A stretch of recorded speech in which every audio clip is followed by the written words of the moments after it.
Welcome to Sunderland Talks. I'm Helen Edmonds, and this week's episode is about body modifications with Dr. Becky Owens. Hello. Hello.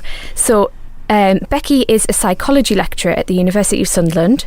She's also a chartered member of the British Psychological Society and a fellow of the Higher Education Academy. Her main area of interest is evolutionary psychology. So, welcome, Becky. Hi. Hiya.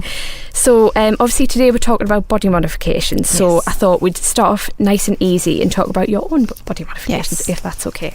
So, my first question is, when did you first become interested in tattoos and other body modifications? I think tattooing was probably when I was around about 10. That's the first thing I can remember as a drummer in a band who I liked at the time. Mark Richardson in Skunk Anansie had some spiky tribal. He had it on his arm, he had it on his legs. It was obviously very fashionable at the time, and I thought it was lovely, and I was going to get spiky tribal all over. Thankfully I didn't, but I was gonna at that point.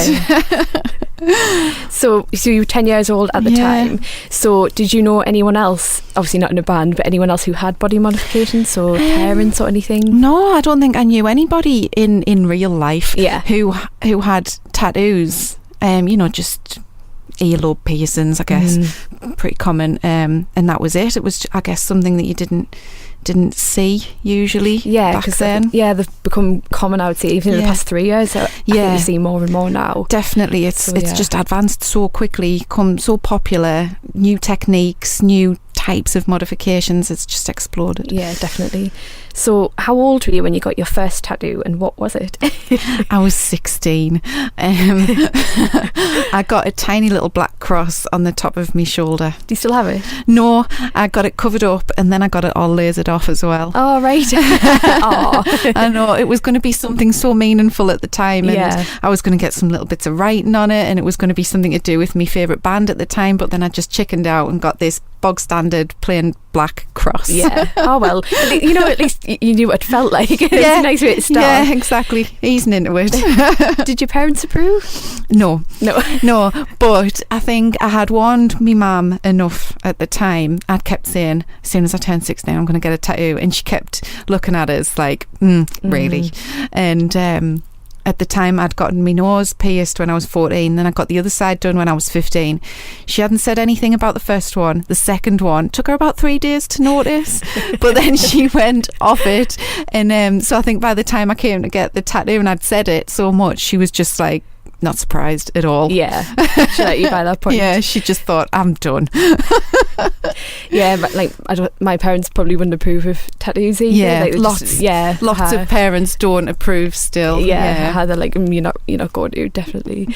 No, I think because I don't have any tattoos myself, just per se, I don't want any. The most I've got is obviously got my ears pierced, which isn't very dramatic. And I got the top of my ear pierced when I was 16. I just left school and I was going to college, and I was like, I'm going to go get the top of my ear piece, and that was like as rebellious as I get. So so do you have a favourite tattoo?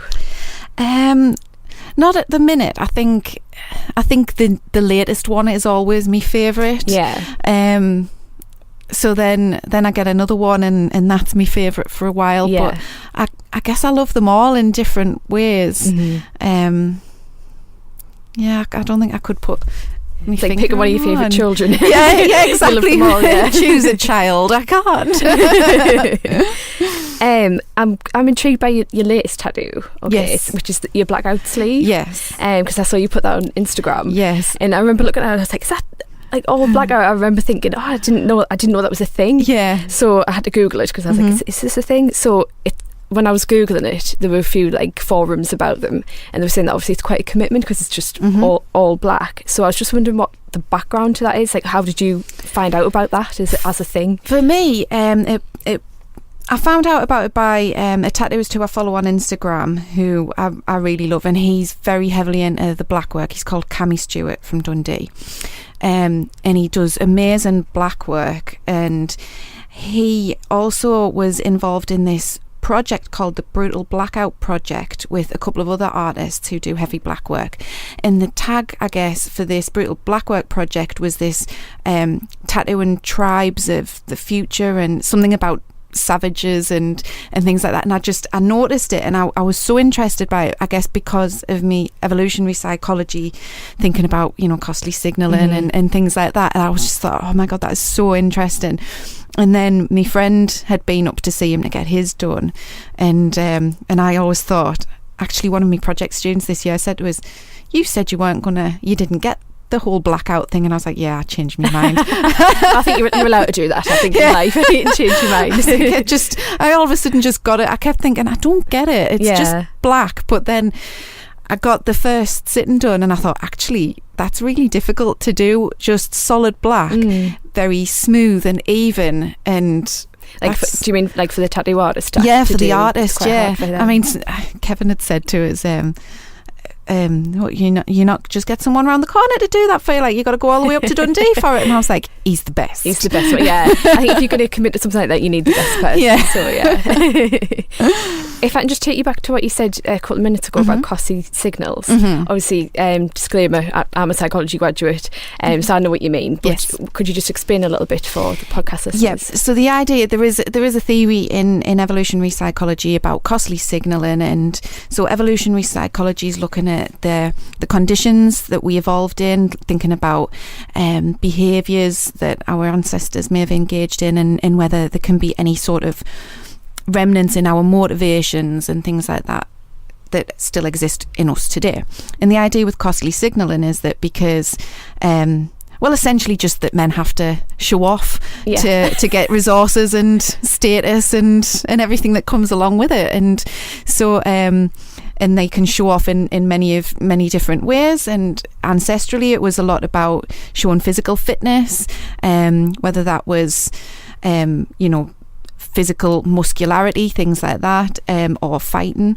And part of that is the whole thing with tattooing, and you still see that in a lot of tribes now, that certain tattooing signals status and dominance, and only those the alphas can have those kinds of tattoos, but also you see that in women as well, and sometimes it's a marker of their fertility, their age, and things like that. So there is a whole other kind of cultural side to tattooing that can kind of link in with that as well. Absolutely, yeah. It's not just a picture on your body. It can say all kinds of things. Definitely. So interesting. So I'm going to move on now to the hashtag Still a Scientist, which happened a few weeks ago. So just for the podcast listeners, if they didn't know, back in May, the hashtag Still a Scientist was trending on Twitter. This was a campaign that aimed to challenge the stereotypes of being a scientist. For example, man in white lab coat. So scientists from all fields came forward to share their stories on Twitter, and Becky also shared hers. So you can look at that on our website. So following on from that, what are some of the common misconceptions people have had about you in terms of your body art, with you being a scientist? Definitely that I'm not a scientist, not an academic, no way. I guess it's a little bit difficult for us to tease apart which part of it is because of the way I look versus because I was a teen mum as well, and it's kind of that stereotype's always gone alongside with us that I can't be clever, I can't go to university, and everything else that comes around with that. Yeah, well, I think that when I was looking at the hashtag, obviously there was some men, but it was a lot of women. Yeah. And I think that kind of spoke to me that, a lot of women were coming forward and saying, just because I'm a woman, I can be a scientist. Definitely, as well. So, definitely. And I think that kind of sexism has been inherent for a long time, that women are maybe not taken as seriously, and there's this whole idea about getting women interested in science and technology and things, and women are interested in it, but there's something happening with keeping women in those fields, and maybe sometimes it is about juggling childcare. So there was something on the other week that I thought, I haven't got childcare for this, I can't make the commitment. If it's a conference coming up, I've got to sort out childcare before I can commit to it.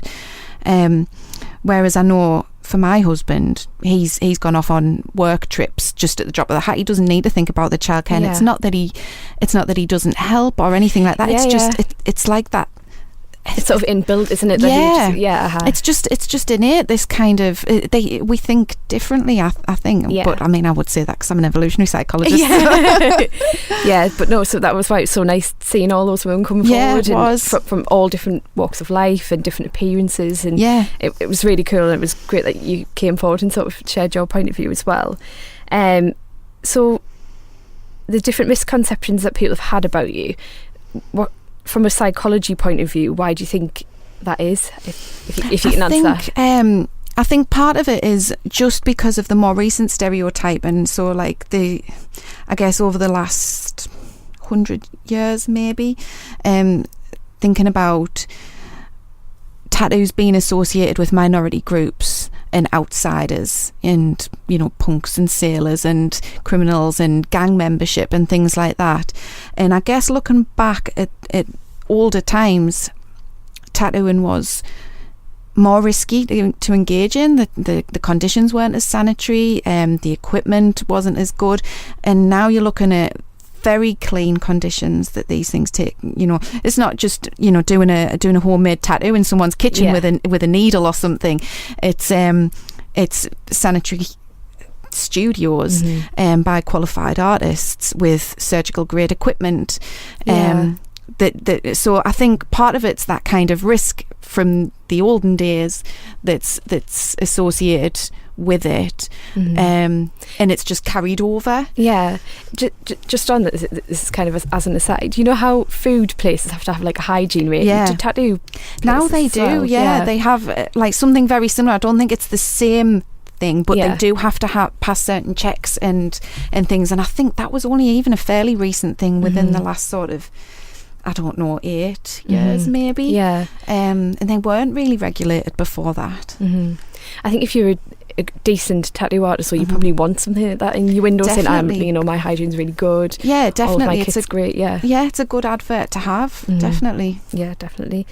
So, a question that Kelly had actually was about the fact that obviously you're an academic, and we're wondering when that kind of that seed was sort of planted and you thought, actually, I could do this.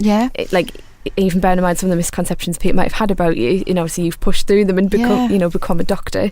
When did that kind of start? I don't know really, because I guess I had my first child when I was 19, and I thought going to university was never going to happen.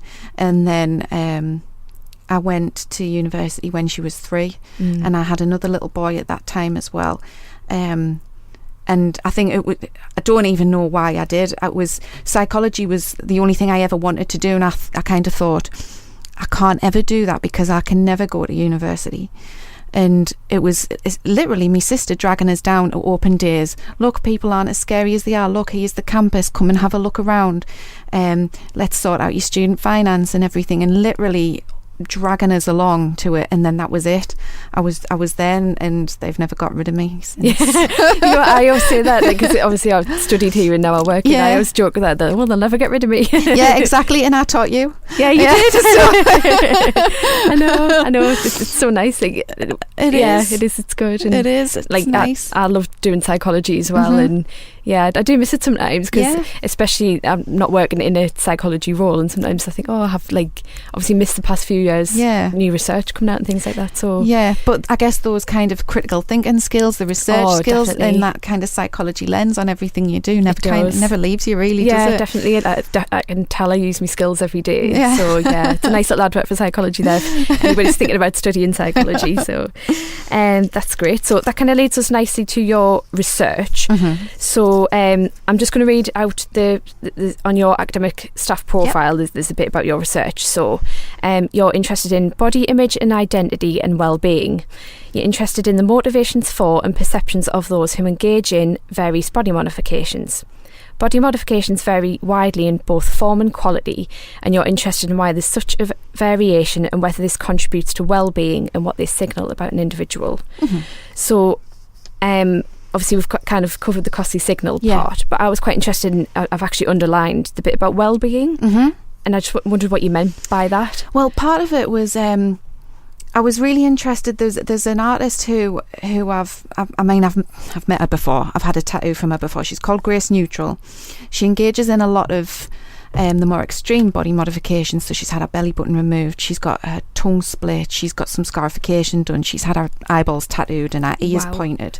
And it's those more extreme body modifications where people will say body modifications and it covers piercings and tattoos. Yeah. But actually there's so much more. And in interviews with her, she'll say things like, I'm making my body look the way I feel on the inside. Right. And I found it really interesting. I thought, well, what happens if someone like her was just prevented from doing that? If this is how she feels on the inside, this is who she is, what happens if we just went, no, you can't do that. This is what you'll wear. This is how you'll look. This is the makeup that you will or won't wear. And this is the hair that you'll have. And that's it. And I wondered if by making people look a certain way or preventing them from looking a certain way, what kind of impact would that have on someone's identity and well-being? I presume they wouldn't feel like themselves anymore, because even when something becomes part of your identity, something that maybe you didn't really plan on it becoming part of your identity, but for example now I couldn't imagine myself without tattoos, even though I don't see them as such. And when my friends see pictures of us from a long while ago, they'll say, oh, you look so bare, look at you, you've got no tattoos. And I don't see any difference on the surface, but it's part of my identity now by the way that people react to me and the way that I react and the way I interact with other people as well. And so it was just that aspect of what does it mean if somebody prevents you from being who you are? Does it have an impact on your well-being like that? That's really interesting. And actually something as simple as, you know, if you really identified with, you know, and girls have really long hair, and there's some people who just can't imagine cutting their hair. And if you suddenly cut their hair off, exactly, it's the same thing, isn't it? Exactly. And it just goes from being this is part of my identity to not having it anymore. What kind of impact does that have on you? That's so interesting. And could you look at it the other way as well, where somebody might have, I don't know, got a body modification at the time that they felt was right, but then later on they've gone, oh, actually, you know, because that does happen. People get tattoos and go, oh, don't like that one anymore, and that could affect your well-being that way. Definitely. And I think something like that, I mean, you'll quite often, I guess, in the media see instances of people where they've had tattoos when they were younger or when they were drunk and they regret them and they look to remove them. So I remember seeing a programme where someone had his eyelids tattooed and he was going through laser removal to get there because he couldn't get a job and things like that.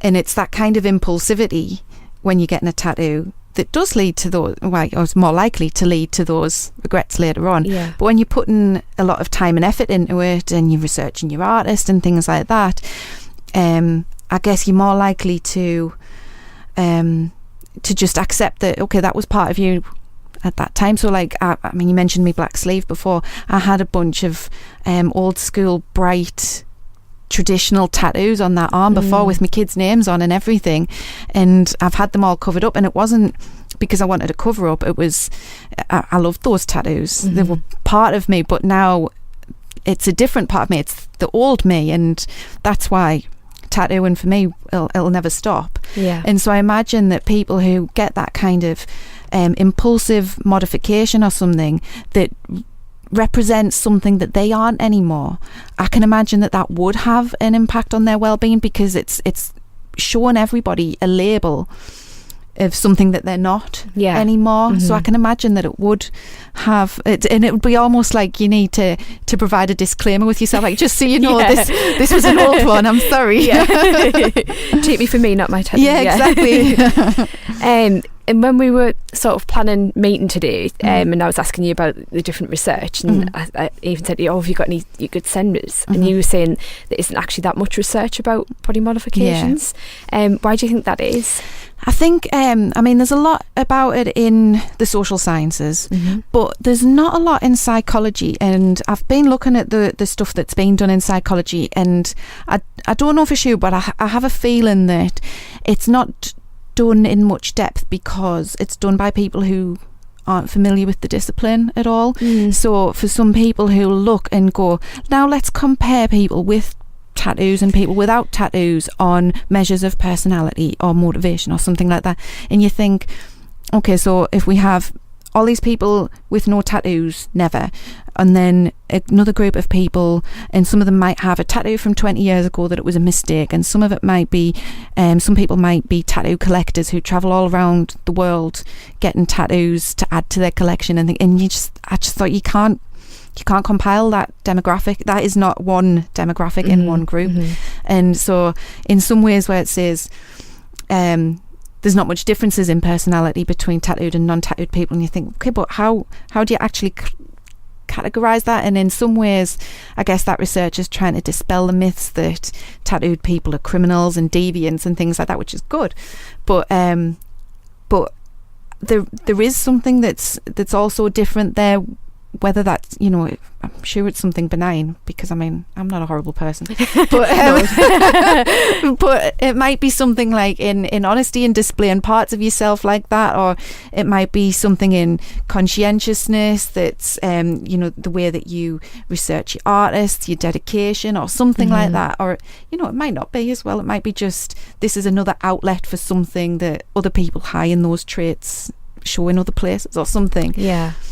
But that's what I thought. I thought it might be because it's done by people who aren't very familiar with the industry. Yeah, well, definitely. I think if you told me to go away now and do some research on tattoos, because I don't have them myself, I've never, even walked into still call them tattoo parlours. I don't know. I wouldn't even know where to begin. Yeah. So do you think maybe you possibly have to have a deep interest in body modifications to even begin doing research into them? I think it helps, but like anything, you start researching something and you peel away one layer and then you realise there's a million other layers underneath, so you can get further and further down into it. And I guess if you've already got that interest there, you're already part of the way there to be in that in depth and involved in something. So I guess it always helps to have an interest in what it is that you're researching in that kind of depth. Yeah, and you're still working on that kind of stuff now? Yeah, I've been I'm collaborating with someone from the University of Alabama at the minute, looking at like evolutionary theories around tattooing and things like that. And I've got some other projects that I'd maybe like to do with some dissertation students next year, just to kind of scope the area out and things like that. So you obviously take your tattooing and body modifications very seriously. What are your thoughts on TV programmes such as Just Tattoo of Us and like Tattoo Fixes and things like that? I don't like them. I don't rate them at all. I just think it's that kind of image that people in the tattoo community are just trying to get away from, and it's something in the community that you think this is people's livelihoods, they're artists, and some of the work that you see by these artists it's phenomenal. I can't even explain. And then you look at things like Tattoo Fixes and you think that's just pretty bog standard, really. It's just, no, I'm not trying to be mean, but it's just that's not a phenomenal piece of art. And then to make light of tattooing and stuff on just Tattoo of Us, it's I'm sure it is funny and entertaining to some people. I've seen some of that stuff and I think, oh my God, have you seen what they have tattooed on that person? But it's just the implications of it, I guess. I know it's just entertaining, but thinking about the long-term implications of it, thinking about the impact on their well-being and stuff. So there was someone who had a boyfriend's, like, he put his portrait on the back of her neck or something like that, and it was a terribly done portrait anyway, but then they split up and she was having to get it lasered, and it's like, really, it's not that fun really in the long term, is it really? No, I know what you mean, because I think, if you're going to get a tattoo, obviously you think very deeply about it. Like you say, you do all of your research, not just about the tattoo, but about the artist who's going to do it. Definitely. And, just getting a daft picture stuck on you for a laugh on a TV show. Yeah, exactly. It cannot mean much. And I know some people get tattoos for other reasons than me. So some people will get, for example, like pictures that their kids have drawn for them on their arms or something like that, and you think that's really cute. It symbolises something. It's important to them. It's clearly an important part of them to have on them. And then you get someone with like Trump's face tattooed on his back just for a laugh, and you think, that's not nice for anybody. Yeah. You've got to put up with that or deal with it. Yeah. I always remember that Jackass. Oh, yeah. Steve-O with his he's the one from himself on his back. Yeah, exactly. And you just think, that. oh God. So yes, you've been quite lucky that you're in the role that you have. You've been allowed to be yourself and get any tattoos that you like. Do you think it would hold other people back in other roles, in other workplaces? Yeah, I think it could, and I think you've got to be quite not brave, not bold, but I guess you've got to be quite confident in where you're at, where you're employed and things like that, as to where you get tattooed and what you get tattooed. So I mean, none of my tattoos have anything offensive anywhere. They're just pictures. There's nothing, nothing symbolic or anything like that. So I couldn't offend someone in that way. But I know some people will have things like that tattooed, and I guess even for anybody really, you might think, I don't want to see that. I don't want Trump's face glaring at us from someone's stomach or something. I don't know. But I think generally, whereas you used to hear a lot about you'll never get a job looking like that and things like that, it's just more common now. It's just more, and I think it probably employers have had to keep up with that increase as well. And I know when I first started my degree, there was some people who didn't like the fact that I was getting tattooed. It never held us back, but I think there was maybe an unwritten assumption or something that I wouldn't do very well because I must be a certain type of person to be like that. And I wouldn't get anywhere. And to be honest, when I've been to academic conferences, I've never faced any discrimination, not that I've actually noticed or anything. I don't know if anyone's kind of looked at us or behind me back or anything, but I've spoken to everybody really well. I've struck up conversations with people. I've built some relationships with people, and they tend to remember me as the tattooed one or something like that, and I'm fine with that. Yeah. No, it's never held you back, which is really good, and I think again might be a nice message for people who possibly are worried that it might, but you've obviously found a job you love. And well, that's it. And I mean, I'm sure that it's some of the the older universities probably wouldn't welcome me, and I don't think I would feel very comfortable there either. But whereas at Sunderland, we are very progressive, and we're very modern, and we're very inclusive as well. And it's not just staff; it's the students as well. So I don't think anyone would ever say anything to me face about, I don't want to be taught by you because you're covered in tattoos or anything like that. But I've only ever had positive feedback from the students. So whether that is because it's only positive or because they don't want to say it, I don't know. But yeah. Well, if I know you're a very good teacher, so if they didn't want to be taught by you, then they'll be missing out. So thank you. Thank you for coming in today and talking to us. You're very welcome. So interesting.